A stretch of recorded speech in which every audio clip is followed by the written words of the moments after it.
What better time for the thief to come when nobody's expecting him than the calm in between those intense contractions? I already had a video ready to post that I had already made that I was wanting to put first thing in the morning that people could see, but then this just overwhelmed me.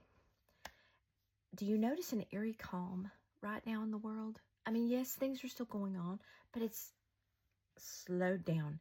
We were at this top for just so many things, natural disasters, things overseas, and it was just really strong and scary, things in our own country. But now it's quietened down a little bit.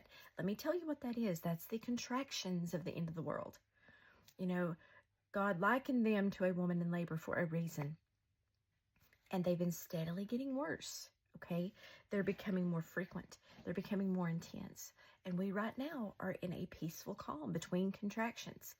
Now is a dangerous time to get calm. Don't get comfortable in the world. Don't get comfortable thinking, now I can breathe.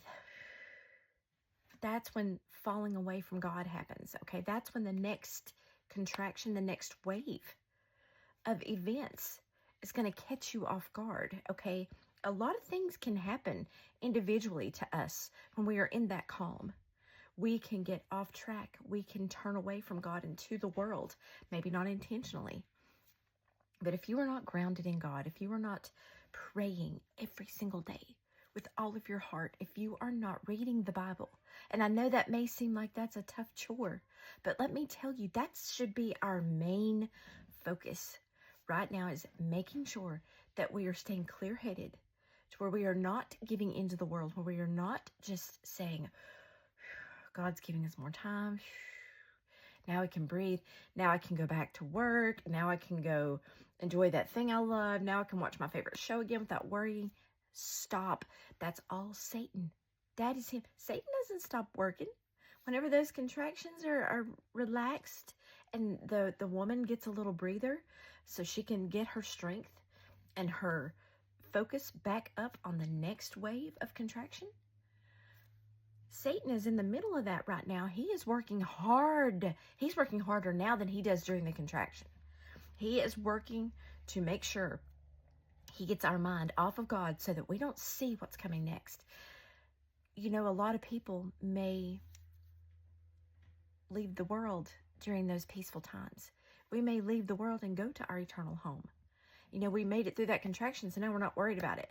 A lot of those people may not be ready spiritually, but let me tell you, it's going to happen. You can't keep saying, I'll do it tomorrow. I'll do it tomorrow. I'll accept Jesus tomorrow. Right now, I've got too much stuff I want to do. I want to live life. I only get one life. I want to live it. I want to travel. I want to have a lovely relationship. I want to have many relationships with many different people. I want to experience life. That's when it's going to catch you off guard. Jesus will come like a thief in the night. And one of those times absolutely could be when the world thinks it's calm. God needs to be our main focus all the time. Don't stop reading your Bible. Don't stop praying. Don't stop being devoted at church. Don't stop telling people with that same sense of urgency and determination and intensity that you were doing when the contraction was at its highest. Because let me tell you, the next wave of contraction is just going to be stronger.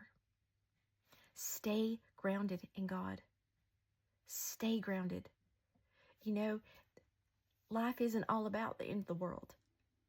That's not what a Christian's supposed to focus on. We're supposed to focus on the present. Be in the present. And that present moment is praying, telling people about Jesus, telling them how to get to heaven. That's the most important part. Regardless if you're in the middle of a storm or in the middle of a paradise calm, don't take your focus off Jesus.